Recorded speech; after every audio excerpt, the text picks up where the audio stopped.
इस वक्त जो बीजेपी की सरकार है उसमें बोलना मना है। और वो धर्म का जो उनका एजेंडा था वो चला, लोगों के बीच आया। तो जेल का नाम जैसे ही आता है दिमाग में एक खौफनाक हॉरर फिल्म का सीन आ जाता है कि ये खतरनाक सा जेलर होगा, लोगों को वहाँ टॉर्चर करता होगा। आप सभी का बहुत बहुत स्वागत है टॉक टू शबनम शो में।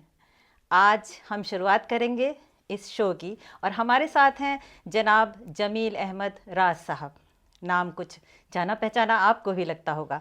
आपकी शख्सियत में बहुत सारे किरदारों का एक मिश्रण कहें कि है। आप एक वकील भी हैं, आप एक नेता भी हैं और आप जेल विजिटर भी रह चुके हैं, आप पत्रकार भी रह चुके हैं।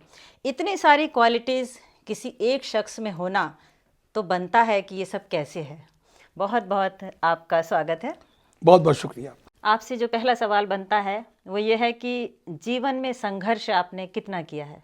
देखिए, हमारे जीवन का संघर्ष एक बहुत बड़ी कहानी है। मैं एक छोटे से गांव से बिलोंग करता हूं, जो शाहजहांपुर के एक बंडा थाने का गांव ररुआ कहलाता है। देखिए, जीवन के संघर्ष की कहानी मेरे बचपन से शुरू हो जाती है। मेरी जो मेयारी तालीम है वो एक गांव के प्राइमरी पाठशाला में हुई थी और मुसीबत का पहाड़ सबसे पहले हमारे ऊपर जब टूटा जब दर्जा 2 में हमारे पापा का इंतकाल हो गया था, जब हम मौत को अच्छी तरह समझ भी नहीं पाते थे। मुझे सिर्फ ये याद है कि किसी ने बताया कि तुम्हारे पापा का इंतकाल हो गया और मेरी छुट्टी हो गई। मैं छुट्टी की खुशी ज़्यादा मना रहा, पापा के इंतकाल के बारे में नहीं समझ पा रहा था। जैसे तैसे मम्मी ने इस बोझ को बर्दाश्त किया और हमारी पढ़ाई लिखाई जारी रखी। गांव से जो शहर था वो करीब 50 किलोमीटर के आसपास था और वहाँ तक कोई भी यातायात आवागमन का साधन नहीं था। ऐसी परिस्थिति में किसी तरह हमने 5वें क्लास की परीक्षा अपने गांव के पाठशाला से उत्तीर्ण की, पास की और उसके बाद गांव के 7-8 किलोमीटर दूर जूनियर हाई स्कूल ढका घनश्याम से मैंने 8वें की परीक्षा पास की। उसके बाद मैं शाहजहांपुर में हमारी माँ ने मुझे भेजा और उस वक्त 20 रुपये में हमको कमरा मिला था जिसमें मैं किराए पे रहता था और इस्लामिया इंटर कॉलेज में मैंने हाई स्कूल किया। पैसे के अभाव और परेशानी की वजह से हमारी पढ़ाई उसके बाद बंद हो गई।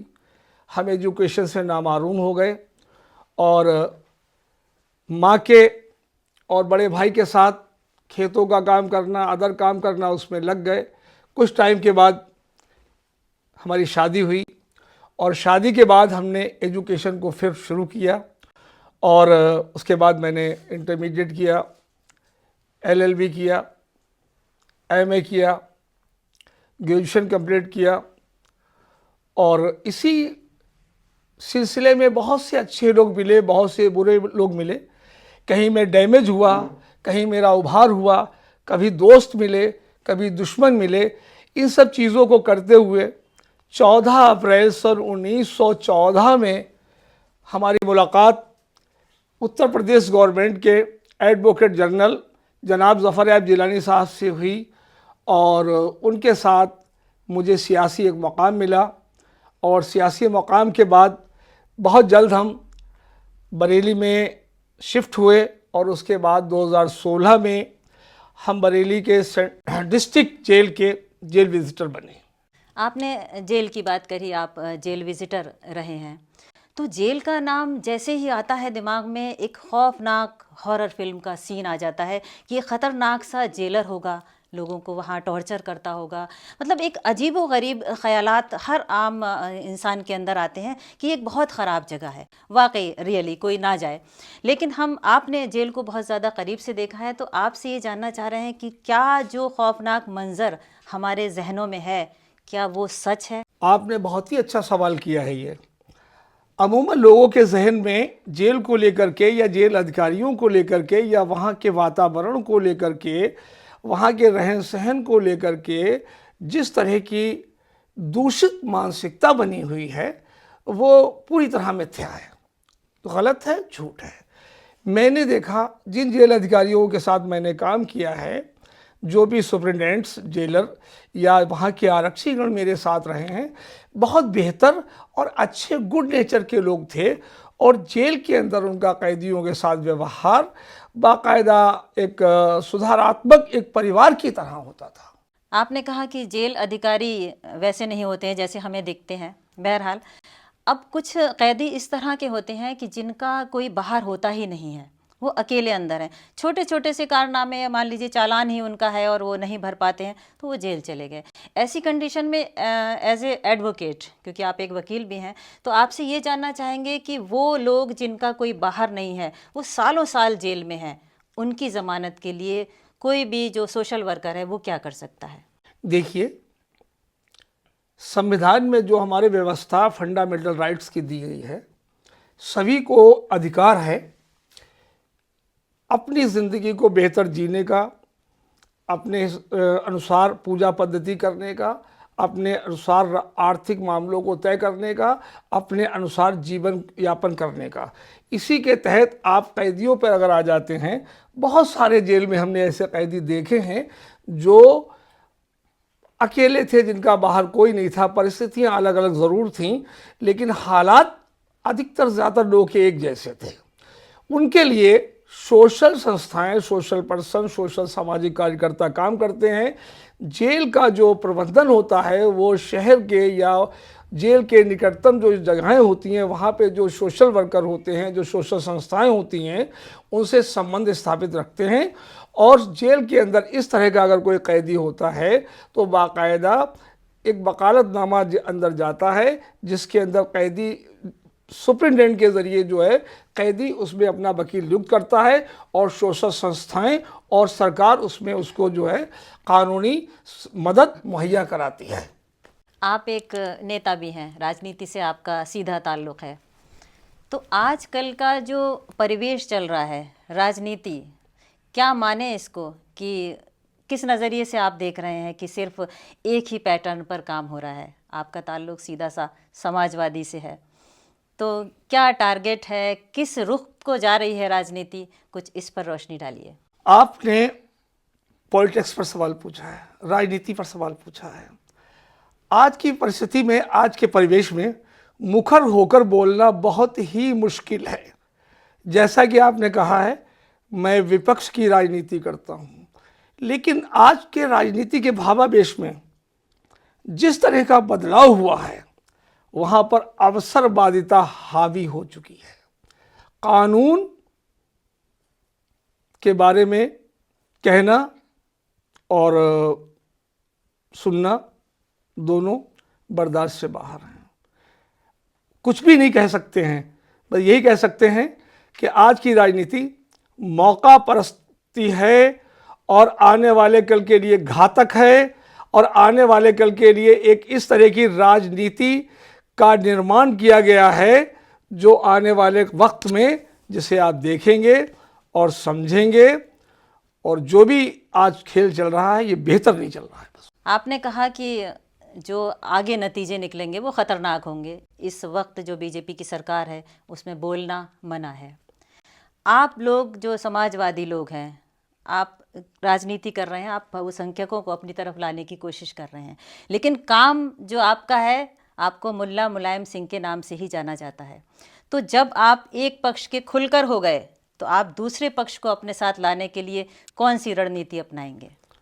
आपने प्रेसिडेंट में भाजपा के हिंदुत्व पर सवाल खड़ा किया है। जी देखिए, भाजपा के पास कोई भी एजेंडा नहीं था, कोई पॉलिसी नहीं थी। जी हाँ। तो उन्होंने विदेशों से और कुछ पहले तानाशाह गुजरे हैं, उनसे एक सबक लिया है और उनका बेसिक स्ट्रक्चर भी वहीं से शुरू हुआ है। कभी वो माफी वीर रहे हैं और भी तमाम उपाधियां उनके साथ इस तरह की जुड़ी हैं। तो इस पे उन्होंने धर्म को इस्तेमाल किया है, और धर्म के खाका एक ऐसा होता है कि हम सब धर्म के चंगुल में फंस जाते हैं। मतलब आप ये कहना चाह रहे हैं कि उनके पास धर्म की राजनीति के अलावा कुछ है ही नहीं? जी, उनके पास धर्म की राजनीति के अलावा कुछ नहीं है। और वो धर्म का जो उनका एजेंडा था वो चला, लोगों के बीच आया, और हम लोग जो एक समाजवादी राजनीति करते थे, एक लोगों की भलाई की राजनीति करते थे, हम लोग उस पर कहीं ना कहीं फ्लॉप हुए किसी दौर में। लेकिन उसके बाद धर्म की राजनीति की जो काट है वो जाति की राजनीति है। और हमारे राष्ट्रीय अध्यक्ष जी ने इसको भापा और समझा। समझने के बाद उन्होंने पीडीए का फार्मूला लाए। पीडीए में सबसे पहले पिछड़ा, दलित और एम अल्पसंख्यक और अगड़ा जो शोषित है उसको इकट्ठा किया। पार्लियामेंट चुनाव में आपने देखा बीजेपी का धर्म। लेकिन आपको दलित वोट तो अभी भी नहीं मिलता। नहीं, एक चीज आपको बताएं, जहां पे आपने ये दलित वोट की बात कही है, हमारी कोशिश है, लेकिन वहां पे जो अवसरवादी दलित नेता बैठे हुए हैं, और या ये कह लीजिए कि मैं नाम लेना किसी का नहीं चाहूंगा, कि जिन्होंने कौम को, अपने समाज को बेच करके जो धन इकट्ठा किया है, उस धन को बचाने के लिए बीजेपी के इशारे पर वो चलते हैं, और चुनाव के टाइम जो है वो दलित वोट का विभाजन हो जाता है। आपका कहने का मतलब है कि आप अगर दलित पिछड़ा वर्ग को एक कर दिया आपने, तो आप सत्ता में आ सकते हैं, लेकिन आपके साथ जो ठाकुर बनिया है वो तो आएगा नहीं। नहीं, ठाकुर बनिया तो ओनली जो है 3% ब्राह्मण है, और इसी तरह से ठाकुर की आबादी है। ये 15% के लोग बड़े शातिराना अंदाज से संविधान को खत्म करने की साजिश कर रहे हैं। और यही साजिश हमारे जो दलित वर्ग के विद्वान लोग हैं, पढ़े लिखे लोग हैं दलित वर्ग में, वो इस साजिश को समझ गए हैं कि इनकी नियत संविधान को खत्म करने पर है। इसमें उनका सहयोग करने के लिए सबसे ज्यादा मीडिया सहयोग कर रही है। क्योंकि आपने देखा होगा, सुबह अखबार आप उठाएंगे तो पेटकुलर नाम से कहा जाता है फला की पुलिस। लोकतंत्र की पुलिस नहीं कहा जाता है, संवैधानिक पुलिस नहीं कहा जाता है, कहा जाता है फला की पुलिस, जबकि उस पुलिस की तनख्वाह लोकतंत्र सिस्टम से दी जाती है और संविधान के तहत उसकी नियुक्ति होती है। फिर पेटकुलर किसी एक व्यक्ति की पुलिस नहीं हो सकती है, लेकिन उन सब चीज़ों को बर्दाश्त किया जाता है। फिर भी दलित समाज जो है उस चीज़ को समझ चुका है। आने वाले चुनाव में दलित समाज पीडीए के साथ होगा, पिछड़ा समाज पीडीए के साथ होगा, अल्पसंख्यक पीडीए के साथ होगा, और हम यूपी में नहीं पूरे देश में जो है अपनी सरकार बनाएंगे। आपने कहा कि ये 15% लोग, ये सत्ता में बैठे लोग संविधान को ख़त्म करना चाह रहे हैं। आपका जो ये संविधान को ख़त्म करने का जो नारा था, ये आपका लोकसभा में तो चला, खूब अच्छे से लोकसभा में चला, लोगों को ये डर पैदा हुआ कि हाँ वाकई संविधान ख़त्म हो जाएगा। लेकिन इसी ट्रेंड के साथ आप लोग महाराष्ट्र में भी गए, तो वहाँ तो ये नारा आपका चला नहीं। नहीं, आपने बहुत अच्छा सवाल किया है। हमारा ये नारा महाराष्ट्र में भी चला, हमारा ये नारा हरियाणा में भी चला। नहीं, महाराष्ट्र में नहीं चला। नहीं चला। मेरी बात आप पूरी होने दीजिए। चला, हाँ। लेकिन पेट्रोल जो हमारे साथ वहां पर बेईमानी हुई है, उस बेईमानी को आपने देखा। क्या ईवीएम मशीन 99% रहेगी? 8 घंटा चुनाव के बाद वो नहीं, जब आप लोग जीतते हैं तब आप ईवीएम का नाम नहीं लेते, जब आप लोग हारते हैं तो आपको ईवीएम याद आती है। नहीं, हमारा जब वोट पड़ा, सुनिए आप, यहाँ पे फिर आप जी, यहाँ पे आपको थोड़ा सा केमिस्ट्री की तरफ जाना पड़ेगा कि वो घोल जो था, पहली बार जो पार्लियामेंट की तरफ आप गए थे, वो सोचते थे यहाँ पे हम फ्लैश कर देंगे। जहां पे उनको खतरा था उन्होंने वो किया, इसीलिए वो सरकार में आ गए, वरना नहीं आते।